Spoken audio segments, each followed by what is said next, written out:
ഏത് മതവിഭാഗത്തിൽപ്പെട്ടവരായിരുന്നല്ലോ അവരോടെല്ലാം ഇത്തരം നിഷ്കരുണമായി പെരുമാറുന്നത് തീവ്രവാദം തന്നെയാണ്, ഭീകരവാദമാണ്.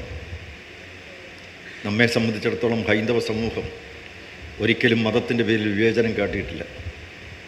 ഒരു മതസ്ഥരോട് ശത്രുതാപരമായി പെരുമാറിയിട്ടില്ല. ഈ ഭാരതത്തിൽ വന്ന യഹൂദന്മാർ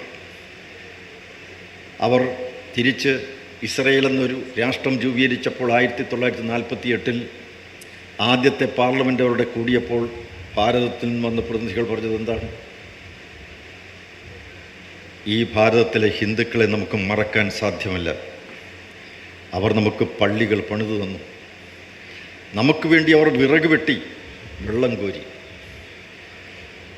ലോകത്തൊരിടത്തും ഇതുപോലൊരനുഭവം യഹൂദന്മാർക്ക് ഉണ്ടായതായി റിപ്പോർട്ട് ചെയ്യപ്പെട്ടിട്ടില്ല. ഓരോ രാജ്യത്തു നിന്ന് വന്നവർ അവരുടെ അനുഭവങ്ങൾ പറഞ്ഞു. അങ്ങനെ ഇത്രയധികം സഹിഷ്ണുതയും സ്നേഹവും സൗഹാർദ്ദവും കാട്ടിയ ഈ ഹൈന്ദവ ജനതയോട് എന്തിനാണ് ഈ ക്രൂരത? അവരെ എന്തിനാണ് ഇങ്ങനെ വെടിവെച്ച് കൊല്ലുന്നത്?